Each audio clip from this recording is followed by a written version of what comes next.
Bismillahirrahmanirrahim. Assalamualaikum warahmatullahi wabarakatuh. Waalaikumsalam warahmatullahi wabarakatuh. Salam sejahtera bagi kita semuanya. Asyhadu alla ilaha illallah wa asyhadu anna Muhammadar Rasulullah. Allahumma sholli ala sayyidina Muhammad wa ala ali sayyidina Muhammad. Robbi shroli sadri wa yassir li amri wahlul 'uqdatam min lisani yafqahu qawli amma ba'du. Katentreman karajan kabagyan mugi tansah kasarira lan kajiwa dumateng panjenengan sami dalasan kawula. Para bini sepuh sesepuh, aji sepuh kasepuhan ingkang sampun pono ing pamawas lebda ing pitutur ingkang nganggo kinabekten kunjuk dumateng para pangemban-pangembating praja satriya negari ingkang pantes dados pandhampan dumeng kawula tasih sangjaning para tamu kakung miwah putri ingkang winantu perkuatan langkung-langkung dumateng panjenenganipun Ibu Sri Suparmi sak keluarga ingkang tansah kula hormati. Saderengipun kawula nglajengaken matur wonten ngarsa panjenengan sami kula minangka suliatur talangi basa saking panjenenganipun Bapak Sri Hartanto Sekilan Garwa. Sumangga langkung rumiyin kala dherekaken sareng-sareng ngaturaken raos puja puji syukur pujastuti wonten ngarsanipun Gusti Kang Maha Agung. Allah Subhanahu wa taala Tuhan Yang Maha Esa ingkang sampun paring pinten-pinten kenikmatan dumateng panjenengan sami dalasan kawula katite wonten ing siang menika kita sami tasih saged kempal manunggal bersilaturahmi wonten ing bale kelurahan Gumpang mriki kanthi pinaringan rahayu wilujeng kalih sring sambi kala mboten wonten alangan setunggal menapa. Allahumma amin.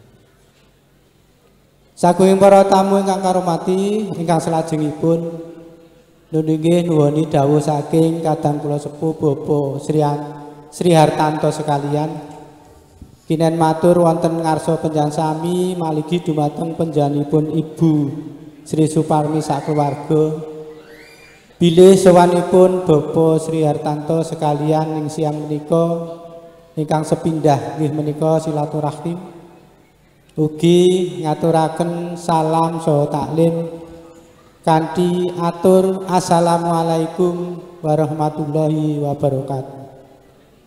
Wontene menggah ingkang langkung wigati sowanipun Bapak Sri Hartanto sekalian garwa siang menika saperlu hamasrahaken putra kakungipun ingkang pus asma anak Mas Bagus Dias Aprilian SAK dawuh kalian panjenenganipun Roro Ayu Eka Kusnul Kasanah STM putra saking panjenenganipun Bapak almarhum Irwan Sudarno Ibu Sri Suparmi. Wadene menggah ijab kabul sampun kalampahan wonten ing dinten menika tanggal 17 April 2000 selangkung mapan wonten ing Bali Desa Kelurahan Gumpang Kartosuro mriki sawatawis jam 8 enjang syukur alhamdulillah pikantuk doa saha pangestu saking para rawuh sedaya lampahipun ijab kabul saged lulus raharja wilujeng boten wonten alangan setunggal menapa. Allahumma amin.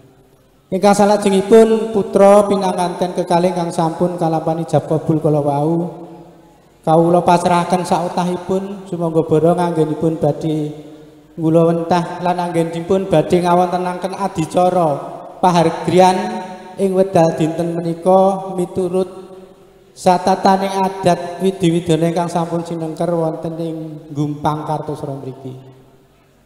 Sagunging para tamu ingkang hormati mekaten ugi sowanipun Bapak Sri Hartanto sekalian garwa sanasipun amasrahaken putra pinanganten kalih ugi ngasta uba rampe ingkang wanika warni salah satunggalipun inggih menika arupi arta.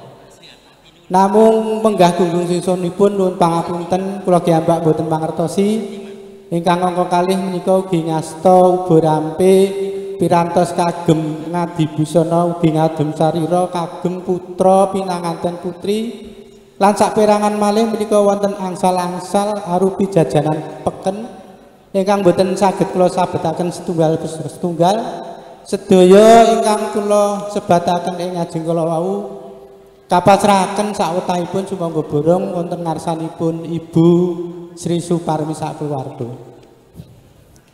Mekaten menggah atur pasrah saking kawula.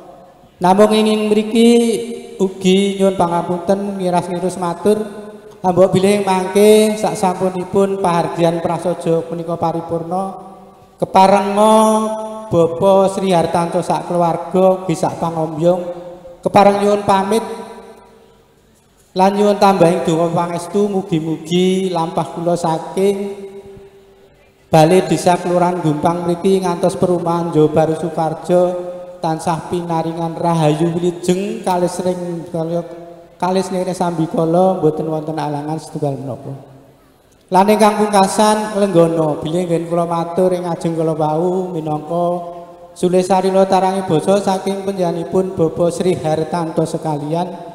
Kathah kekiranganipun, kathah cecer lan cewetipun, kirang runtut, kirang trep, kirang pas, anggen kula mralata basa, anggen sedaya menika jalaran cublukipun pangertosan kawula tumraping parama sastra.